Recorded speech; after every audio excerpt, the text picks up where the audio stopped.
cómo aparece todo el tiempo el tema de la comunicación. Y yo tengo como un retintín con el tema de la comunicación. Te he dicho 14 veces que es importantísima la comunicación. Pero no solamente la que se hace por radio, por televisión o donde quieras. Cualquier comunicación es importante. Tomando un feca con un gomía al relatarle alguna cosa, es importante la comunicación. Bueno, por supuesto que en el caso del feca, el gomía o un WhatsApp que envíes no es tan importante, aunque sí, pero no es tan importante.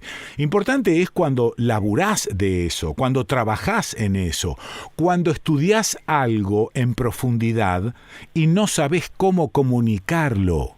Este es el problema. Por eso yo decía, en todas las facultades, en primer año, hay una materia, debería haber una materia que se llame comunicación, que sea obligatoria. Y muy dura esa materia en el primer año. Digo, para evitar que un tipo que está estudiando física cuántica del del espacio, después no sepa cómo contar, cómo explicar, cómo hacer llegar ese saber a los demás y no armar lo que siempre se titula claustro, la academia, unos señores con toga que están ocultos y que hacen cosas que nadie sabe. Entonces digo, bueno, y hay tipos que sí, que saben comunicar y que se han metido inclusive como profesores de comunicación en la Universidad de General Sarmiento, y que escriben libros, y que no solo estudian,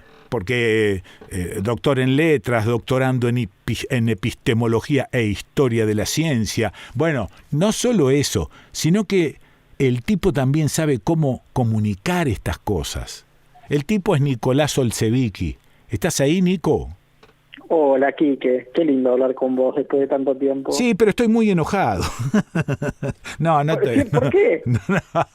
No estoy enojado. Pongo cierta enjundia en este periodo de la comunicación. Bueno, es que sí, coincido, con toda tu introducción coincido en un 100%. Es un problema tremendo y que lo hemos vivido fuertemente en estos tiempos pandémicos, ¿no? Sí, no solo la pandemia, esta crisis institucional es también provocada por una comunicación inexacta. Sí, inexacta, por también no entender, no diferenciar bien lo público de lo privado. Muy bien. Quizás hubo como cosas muy, cartas que son públicas pero que parecen privadas. Después tenés audios que son privados pero que se hacen públicos y se vuelven un quilombo total. Sí, claro. Tenés filtraciones por todos lados, ¿viste? Como hay algunas faltas de cuidado, claro, que son medio inverosímiles, sobre todo porque tiene que haber gente, es un poco lo que vos decías, aplicado a la ciencia, pero acá aplicado a la política, tiene que haber gente que esté manejando esas cuestiones. Sí. Y que sea profesional en esas cuestiones. Muy bien, un equipo asesor en comunicaciones, no un tipito, un equipo asesor en comunicaciones. Y de hecho, yo te diría que para cada área no es lo mismo comunicar en ciencia y en salud que que hacer comunicación política, que hacer comunicación de riesgo. El tema de la pandemia, ¿crees que se comunicó mal? ¿Hubo algún error ahí? Yo creo que sí, o sea que varias cosas, tanto desde el punto de vista estrictamente científico, de cuidados, creo que siempre la comunicación estuvo por detrás de lo que sabíamos sobre el bicho y sobre cómo funcionaba y sobre cuáles eran las situaciones de más riesgo. Voy a poner un ejemplo muy concreto. Hoy en día, vayas a donde vayas, el protocolo más importante, el que todo el mundo respeta, es el de ponerse alcohol en gel en las manos. Sí, eso es. Que es el menos... no digo que no sirve para nada, pero sirve para poco al lado de otros protocolos muchísimo más importantes, como por ejemplo tener ventilado el espacio o tener un barbijo bien puesto. No es simplemente tener algo que te cubra la boca y la nariz. Entonces, ¿qué pasa? Ahí evidentemente hay una deficiencia de comunicación. Sí. Porque si todo el mundo cree que se está cuidando haciendo algo que en realidad no es lo que lo está cuidando, Sí. o no es lo que más lo está cuidando, y en algo fallamos, ¿no? O sea, Claro. algo comunicamos mal. Claro. Sí. Mirá, salas de espera de hospitales cerradas, con las ventanas cerradas, que Sí. si querés abrir la ventana te dicen que no la abras porque hace frío. Sí.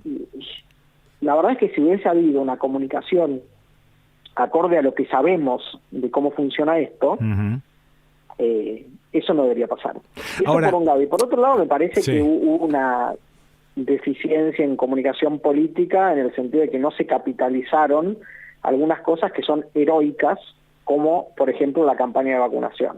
A ver eso, contame sobre eso.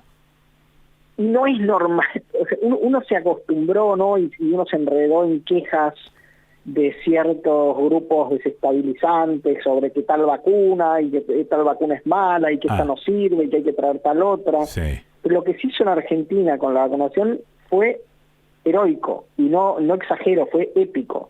Nosotros tenemos un país que es en territorio, es 5 o 6 veces Francia, para darse una idea. Sí.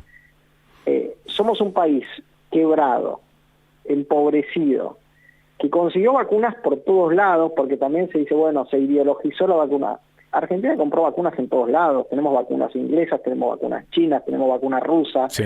tenemos vacunas estadounidenses, y tenemos muchas, y se vacunó muchísimo en un territorio enorme.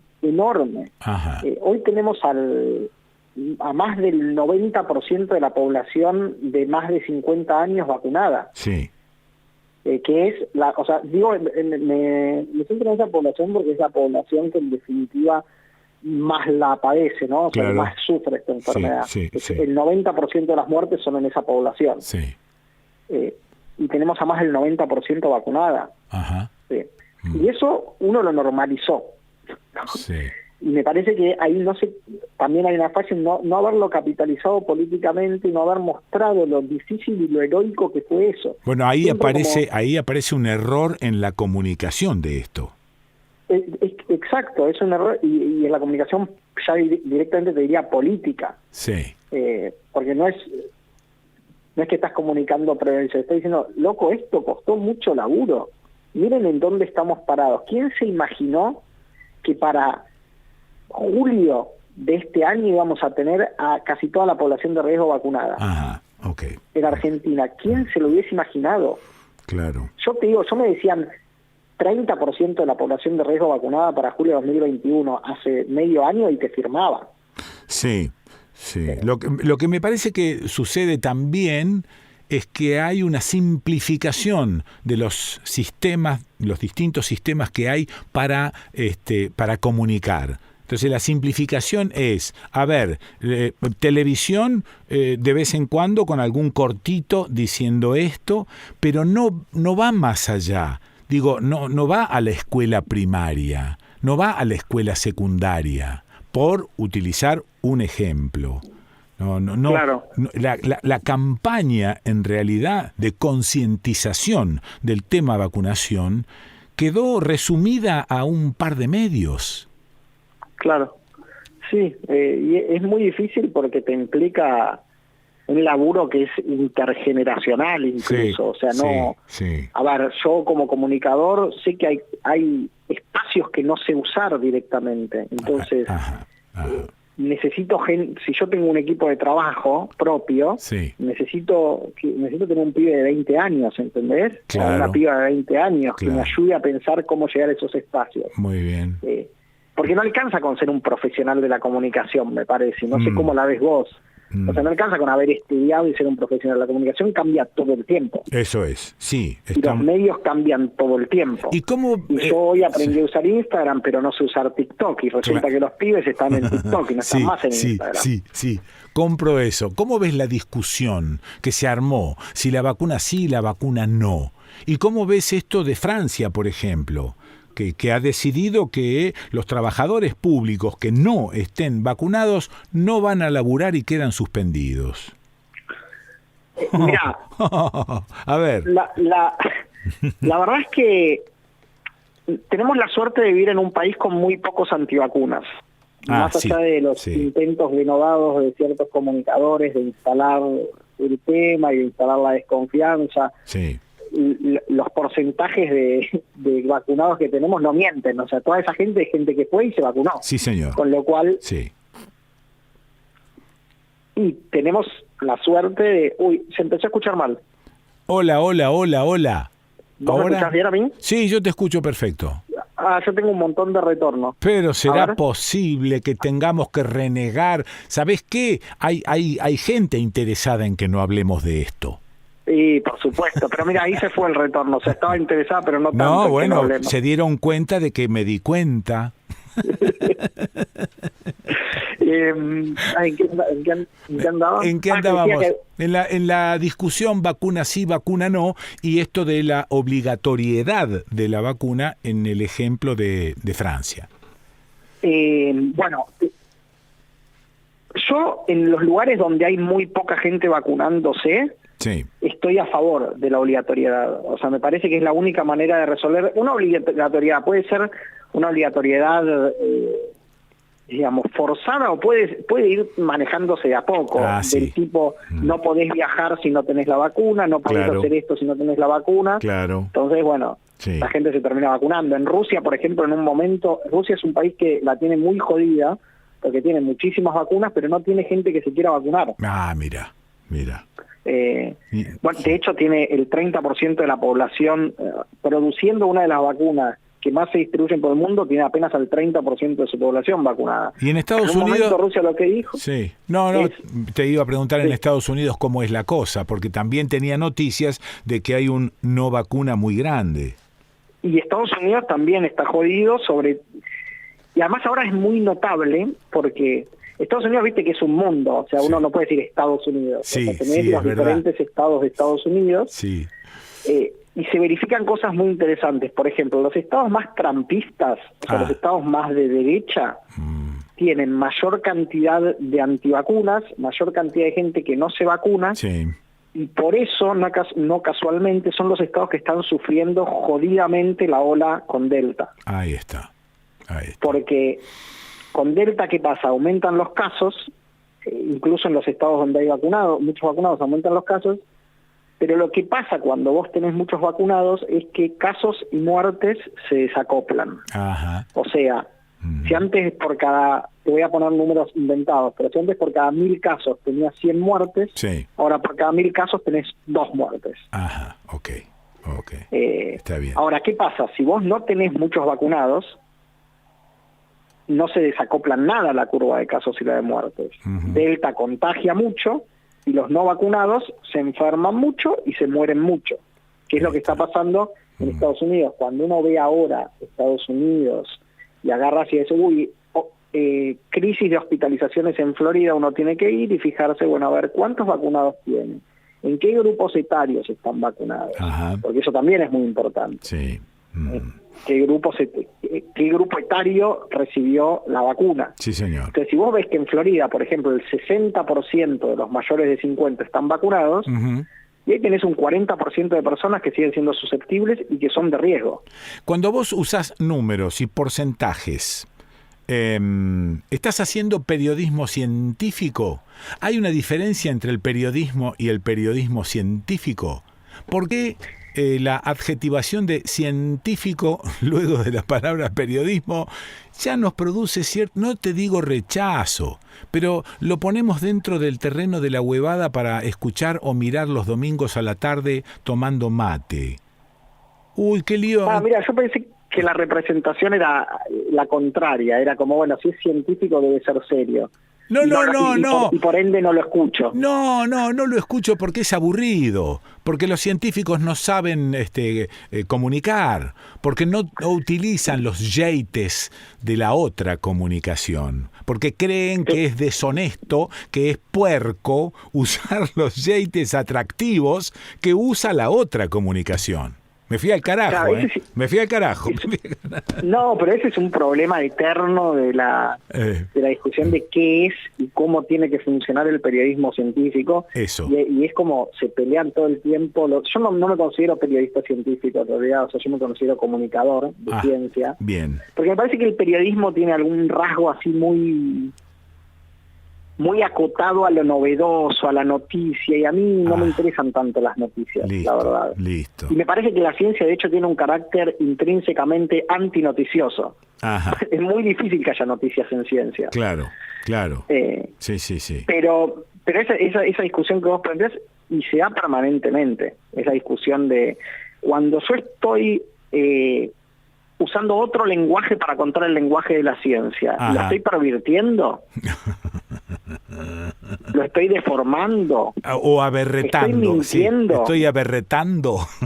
¿Lo estoy aberretando? ¿Viste? Hay un cuento hermoso de Borges que se llama El arte de la cartografía, Ajá. donde Borges cuenta que existe un emperador que le encarga a los cartógrafos del imperio que hagan un mapa del imperio. Y entonces los cartógrafos vienen con un mapa del imperio, que es necesariamente una simplificación. Claro. Y el cartógrafo, el emperador le dice, no, esto no es una representación real del imperio. Necesito que sea más precisa. Entonces vienen con un mapa más grande, ¿no? Sí. Entonces la idea es que nunca es tan preciso como el imperio hasta que vienen con un mapa que ocupa el propio imperio. O sea, el mapa es el imperio. Eso y en ese caso la pregunta es, ¿el mapa es un mapa? Claro, y después, siguiendo un poco con esa saga, alguien rasca ese mapa y se da cuenta de que debajo del mapa no hay nada. O sea que es el mapa el imperio. Exacto. Exacto. Ese Borges era un desgraciado.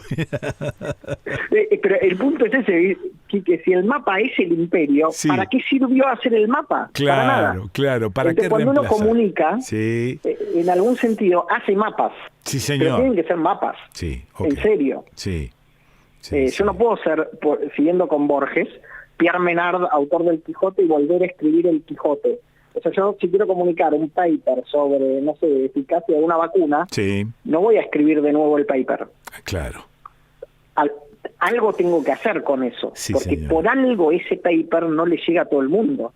Claro, y hay un periodismo especializado en generar mapas sobre territorios inexistentes. Sí, también. O sea que ni siquiera está el territorio. Se arma un mapa y pasa a ser una especie de territorio totalmente inventado por el periodismo. Que diría que es el modus predominante, ¿no? Pues no sé por qué. Yo creo que me río de los nervios, como decía mi vieja. De la angustia. De la angustia me río, de los nervios me río. No sé por qué no ahondamos un poco más en esto. No sé por qué no develamos, quizá porque en realidad no me quiero enterar. Viste, tenés un cáncer de riñón, pero no me digas, porque no me quiero enterar. Entonces hay como una especie de estímulo dentro de la sociedad para no enterarnos del todo. Ahora, por ejemplo, en este momento hay gente haciendo cola en los supermercados comprando comida. ¿Por qué? Por la angustia que tienen de que se arme un quilombo gigantesco, Duhalde diciendo que va a haber peleas en las calles. Y entonces, bueno, esto es no estar usando el cerebro, me da la sensación. O hay una mala comunicación de lo que sucede con esto, o una comunicación interesada. Sí, yo diría que es una comunicación interesada. O sea, no creo que solamente lo explique una carencia de habilidades comunicacionales. Muy bien, hay ciertos sectores que evidentemente muy bien. comunican de cierto modo que es muy efectivo. Ya ha mostrado ser muy efectivo en elecciones en todo el mundo, ¿no? O sea, machacar con ciertos eslogans, ocupar ciertos espacios, como por ejemplo las redes sociales, con ciertos eslóganes. Claro, repetirlo. Pero mientras esto sea una actitud de ese sector y nosotros no compremos todos esos discursos, no habría problemas. El Claro, tema es que estamos comprando esos discursos. Te iba a decir justamente ese problema, eso. Estaba leyendo el otro día un texto de un tipo que se llama Lakoff, creo, que se llama No pienses en un elefante, Ajá. donde lo que él muestra es que en el momento en el que vos empezás a pensar Sí. con las palabras vamos a poner, del enemigo, Sí. o de tu adversario, Muy bien. en el momento en que vos empezás a pensar y a responder con las palabras de tu adversario, cagaste, perdiste la batalla. Y vamos a un ejemplo muy concreto en Argentina, la idea del cepo al dólar. Ajá. Hoy en día habla del cepo al dólar el más progresista Sí. y el más reaccionario. Claro. Se impuso Sí. un concepto que es un concepto que por su propia imposición ya te hizo perder la batalla. Porque el concepto de cepo es un concepto necesariamente negativo. Sí. Pues es que cada vez que charlo con vos tengo la sensación de encender la multiprocesadora. Porque vamos porque vamos saltando impunemente de un tema a otro. No es que me esté quejando porque no profundizamos uno.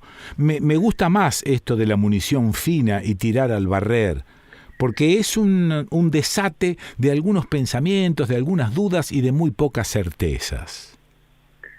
¿Sabes qué pasa aquí? Que además que hablamos poco, entonces tenemos tanto para hablar cada vez, que es como que cada vez tiramos un índice, ¿viste? O sea, ahora tenemos un índice de 15 cosas para hablar más en profundidad.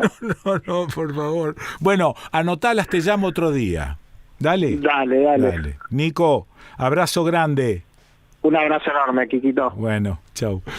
Tal. Lo escuchaste a Nicolás Olsevicki. Qué buena. Es como un guiso, ¿no? Sí.